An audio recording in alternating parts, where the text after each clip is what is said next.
Hello everyone. तो कैसे हैं आप लोग? I hope you all are doing good and enjoying your days in your home. Today we are back with our another chapter in English, lesson number 3, and the name of the chapter is The Night the Bed Fell. I hope you can understand from the words the night the bed fell.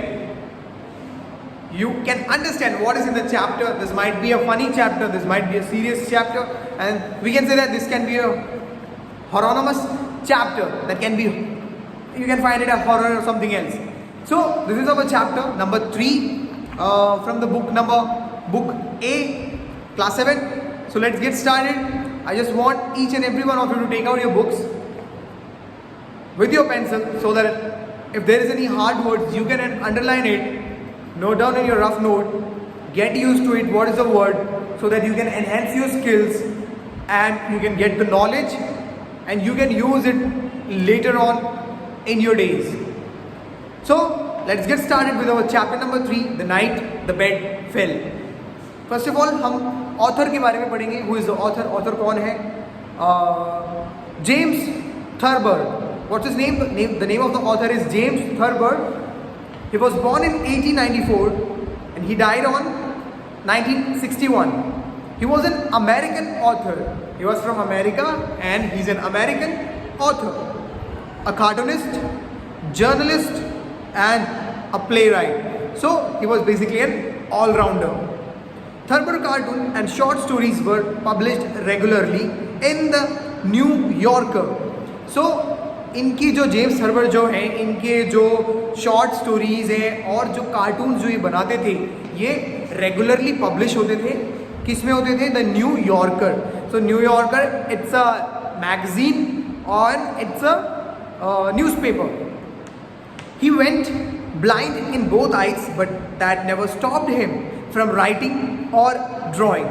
One of the most popular humorists of his time, Thurber won many awards including a Tony and an Emmy awards. So ये जो है बाद में क्या हो गए थे? अंधे हो गए थे. लेकिन ये अंधे होने के बाद भी इन्होंने कभी लिखना जो है वो नहीं छोड़ा और इसके चलते उन्हें इतने ज़्यादा फेमस हो गए थे ये कि एक बहुत अच्छा, क्या बोलते हैं, मजाक वाला किरदार या फिर मजाक वाले ये कार्टून बनाते थे, शॉर्ट स्टोरीज लिखते थे. तो ये बहुत ज़्यादा फेमस हो गए थे और इनको 2 अवार्ड भी मिले हैं. One is Tony award and one is an Emmy award for writing. That's Emmy award जो है, that's a one famous and one big award. तो ये उन्होंने जीता हुआ है. So get set. We all have memories of funny incidents that have happened in our life.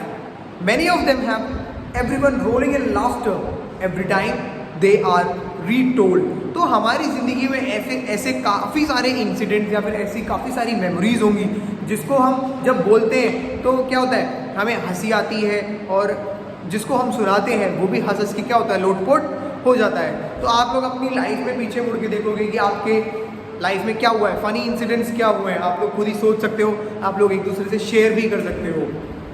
So let's get started from our chapter.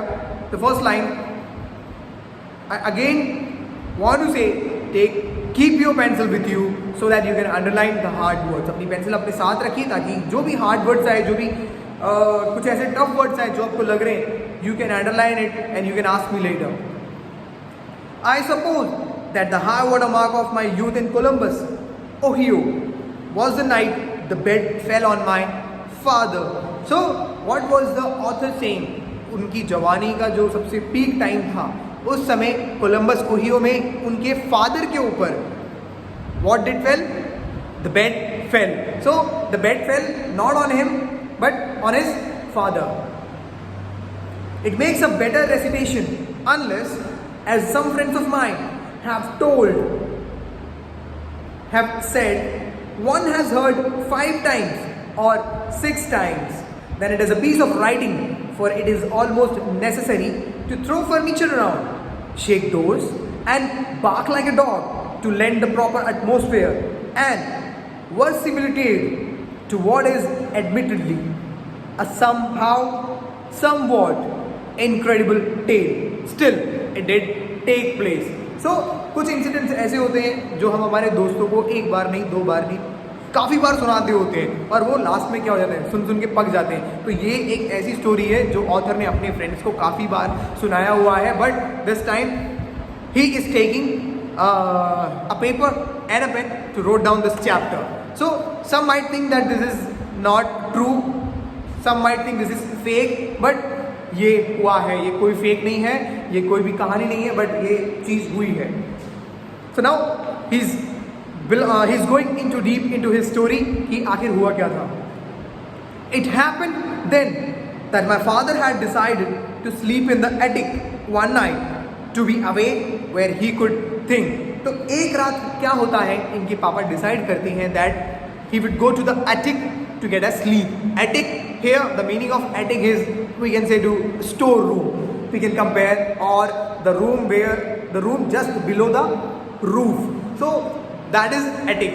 तो उनके पापा एक दिन उस एटिक में या फिर उस स्टोर रूम में जाते हैं, क्या करने के लिए, सोने के लिए। और वो उस रूम में क्यों जाते हैं, सिर्फ सोने के लिए ही नहीं, बल्कि उनको कुछ सोचना था, so that he could think, कुछ किसी चीज़ के बारे में वो सोच सके, विचार कर सके। My mother opposed the notion strongly because she said the old wooden bed up there was unsafe, it was wobbly and the heavy headboard would crash down on father's head in case the bed fell and kill him. Here the word notion is a belief about something. तो जो उनकी mummy है वो मना करती हैं कि नहीं आप ऊपर मत जाइए, बिकॉज वो जो पुराना बेड जो है वो काफ़ी ज़्यादा ढीला है और हिलता है, और उसका जो हेड है, जो हमारे जो पलंग के ऊपर का जो हेड होता है वो काफ़ी भारी है, और अगर वो बेड टूट के नीचे गिरा तो वो जो उसका जो बेड का जो हेड है वो आपके सर के ऊपर गिर सकता है और उससे आपकी मौत भी हो सकती है। ऐसा अपोज किया ऑथर की मॉम ने। There was no dissuading him however, and at 10:15 he closed the attic door behind him and went up the narrow twisting stairs. Here the word deciding means pursuing someone to not take a particular action, particular course of action.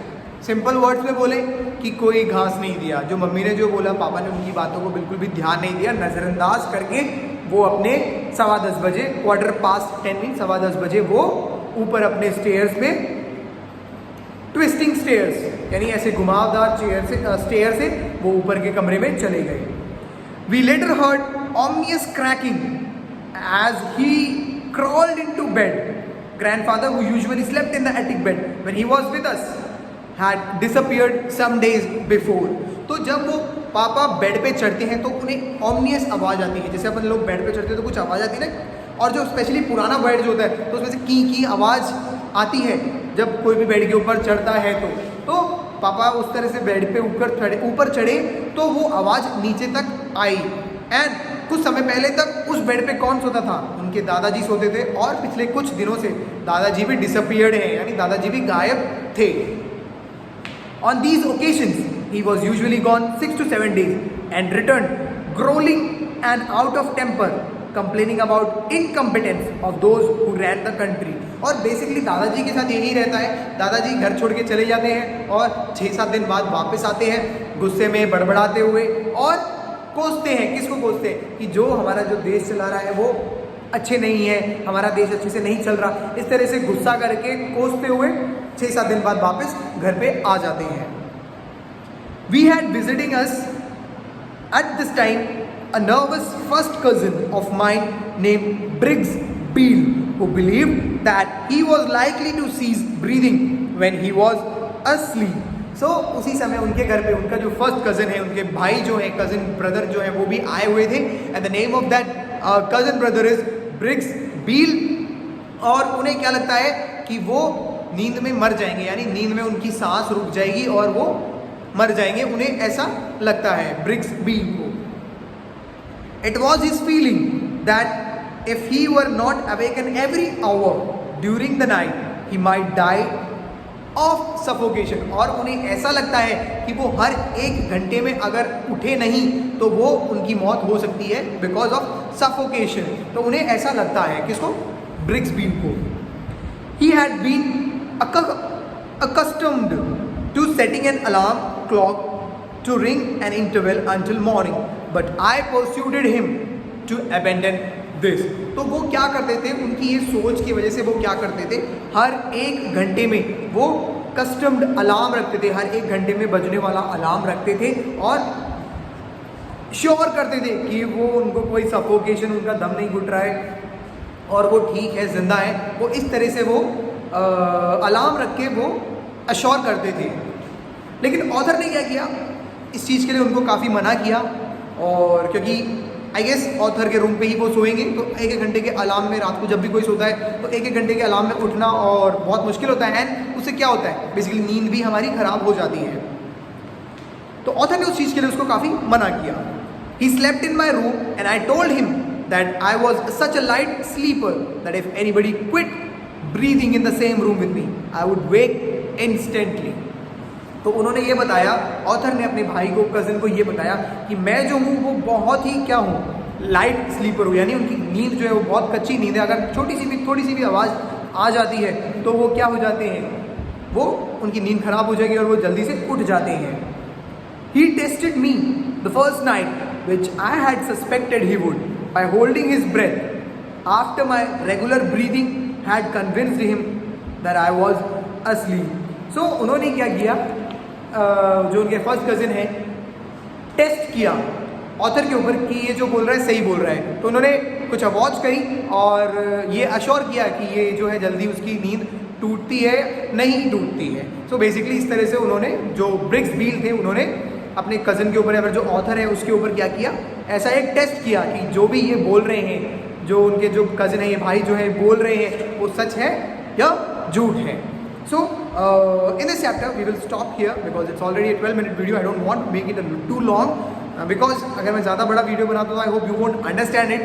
So I just want you to read the lesson, mark out the hard words. You can text me personally so that I can resolve your issue. So for today, that's all for the class, and take care till the next class. See you all.